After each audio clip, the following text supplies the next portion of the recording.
All right, let's talk about Keon Coleman, a player who has kind of gotten compared to Xavier Worthy in a weird way because the Bills, of course, they traded back with the Kansas City Chiefs. The Bills were fine with getting Keon Coleman, and the Chiefs wanted Xavier Worthy. And to make a judgment on exactly who's going to have the better career after just 1 year would be a bit rash. I do think the first season, through the first half of the year, I would have given the edge to Coleman. I think now I'd give the slight edge to Worthy. But let's talk about Keon Coleman, the issues that happened last year, and also how he could potentially get better. Let's get into it. Starting off with the play you see on the screen, it's a one-on-one matchup downfield. These are the types of routes you want to see a potential number one receiver be able to win, right? Allen's going to take the snap, and you see the corner here for New England. It's a clean release, but he's really able to just hang with Coleman completely on this play. And in fairness, part of it is you're trying to clear stuff up over the middle, so you want to make sure if you're Coleman, you at the very least are able to get down the field. But still, you would love to push the safety further deep, and you would love to just get open,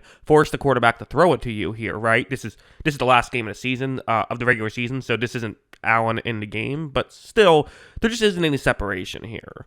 The ball does not go his way, and fair enough, it is what it is, but this is definitely something where you look at and say, this might be something to the Keon Coleman wasn't exactly known for being an explosive wide receiver. The speed wasn't spectacular, did not run a very good 40-yard dash, right? Ran a 4.6, and I think you did sometimes see guys just being able to hang with him pretty easily down the field. Like this play is another example of that, where it's going to be a man coverage play. He's going to be running more over the middle right here. You're just trying to get into the end zone. Okay, simple enough. Right when this play begins, you're going to see that there is a play action. And again, here, you're trying to, in part, clear some stuff up towards the other side of the field. But still, you would like to get open if the read happens to go there, right? But when it comes to speed, it's hard for Coleman to be able to blow by opposing corners. And as you see, it's not really able to happen on that play. Quite frankly, Coleman just doesn't have the speed to just blow by you. He needs something else, right? Which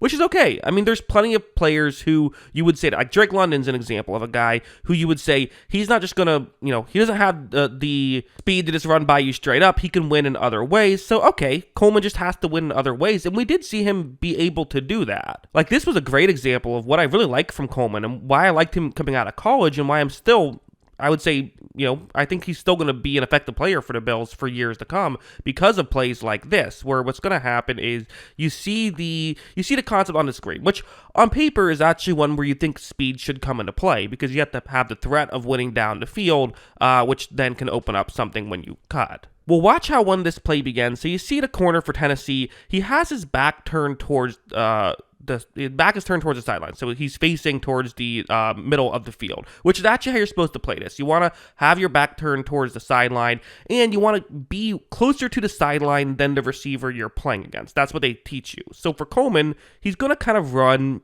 past the corner. The corner's closer to the numbers right here, probably a little bit out of position. And so what Coleman's essentially doing is he's going to force you as a corner to do one thing that you don't want to do. Either you're going to have to turn your hips and now you're not facing where you want to be facing, or you're going to keep your, not face Coleman, but then that would just be a bad situation. You kind of have to turn your hips if he goes in that direction. So watch, that's what happened. In a second, the corner turns his hips. Coleman is now cutting back the other direction. And now as a corner, you're in trouble. I mean, you can't even see where the guy that you're about to, cover, you can't see where he is. That's a difficult situation. Coleman then cuts back and look at how open he gets. It's those types of smart plays that you saw a lot of in college with Coleman and that, we did see in the NFL as well. When he was getting open, it usually was with really smart plays like this. I think he showed off some good footwork on certain plays, like for that last one, for example, but also this. It's just a little rub route / pick play right here.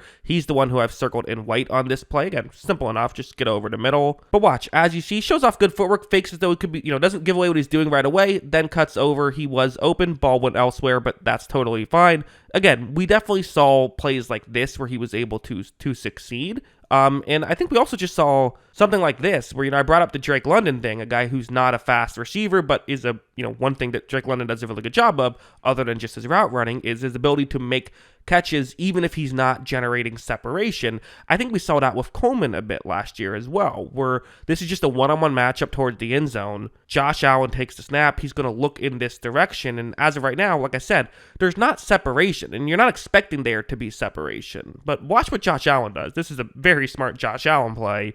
As you see, he's going to go back shoulder. Coleman is able to adjust, though, make the grab, and get into the end zone for a touchdown. And if these two guys just get another year together, they're able to get this stuff down, you can only expect to see even more of these types of plays. So yeah, I mean, listen, ultimately, it's your weird spot with the Bills where if you get drafted as a, in the 30s, if you get drafted like how Keon Coleman did, and you're playing for a team that isn't trying to be competitive right away, then you can kind of develop more, right? The whole point can be, let's just get this player to be able to figure out what he can do and make everything work. When you're playing for the Bills, you can do that a little bit during the regular season, but you're trying to win, and you're trying to win games in the regular season so you can get a good seed, so you can hopefully, potentially win once it gets to the big moments in the, conference championship game against Kansas City, right? And that's kind of when you need to step up. So you don't fully get the time that you get elsewhere to figure out what exactly a player can do,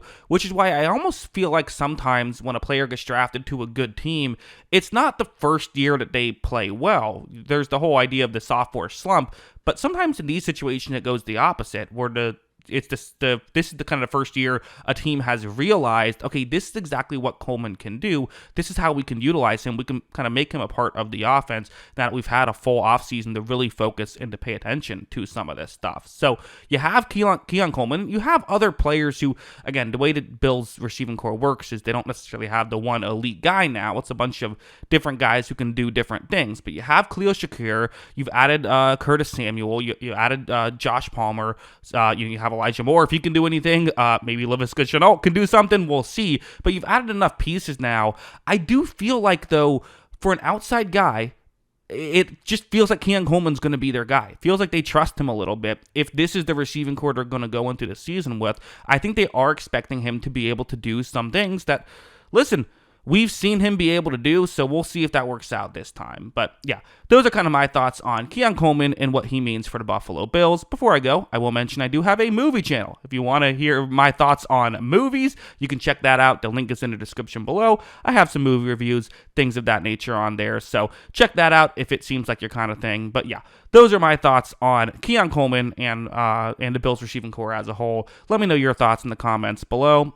Always love hearing from y'all. And of course, as always, thanks for watching.